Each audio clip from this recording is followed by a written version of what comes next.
Bonjour à toutes et à tous. Aujourd'hui, il s'agit de s'intéresser aux OGM. On va bien sûr rester aussi loin des polémiques que possible pour vous apporter des infos objectives.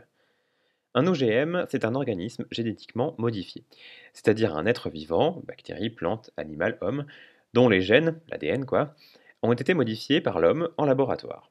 En d'autres termes, on cherche à donner à un organisme des propriétés qu'il n'a pas. En un sens, il s'agit d'une version non artisanale de la sélection, des croisements et autres greffes qui ont déjà donné pêle-mêle le chien, la clémentine ou encore la pastèque sans pépins. Le but est, vous l'aurez compris, de donner de nouvelles espèces. Les deux motivations principales de ces modifications génétiques sont la commercialisation de ces nouvelles espèces ou, à l'opposé, la recherche fondamentale.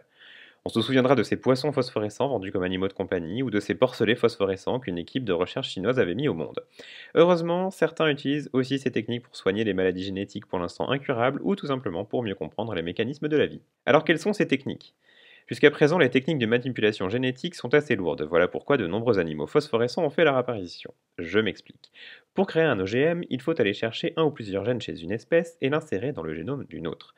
La méduse a un génome plutôt simple et on connaît le gène codant la production d'une protéine phosphorescente. Ce fragment d'ADN est donc transféré dans les cellules d'embryons.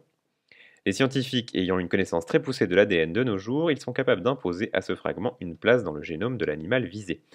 Une fois l'animal né, ils peuvent alors vérifier facilement si le fragment d'ADN est bien placé où il faut. Par exemple, la peau du cochonnet brille et pas son foie, ou inversement. Les protéines phosphorescentes sont donc très utiles aux scientifiques pour vérifier les résultats de leurs expériences. Les modifications de génome sont évidemment à double tranchant. Si le génome est modifié, comment sait-on qu'une seule propriété de l'organisme a été modifiée? Le débat fait en tout cas rage en ce moment. Pour reprendre l'exemple du maïs transgénique, le but est de modifier sa résistance aux assauts des insectes notamment. Malheureusement, les chercheurs n'ont pas encore apporté la preuve qu'aucune molécule dangereuse pour l'homme n'était pas présente dans cette nouvelle espèce de maïs. A l'inverse, et pour finir sur une note positive, sachez que des chercheurs modifient à l'heure actuelle des brebis pour qu'elles puissent produire des médicaments dans leur lait. Une façon simple et peu chère de produire ces médicaments. Les autres conséquences de cette modification, s'il y en a, n'ont pas d'implication sur la santé de l'homme. Voilà, j'espère que cette vidéo vous a plu. Je n'ai pas pu tout vous dévoiler évidemment, mais vous trouverez quelques liens sur le blog pour aller plus loin dans le débat. N'hésitez pas à nous suivre sur les réseaux sociaux ou sur la chaîne YouTube.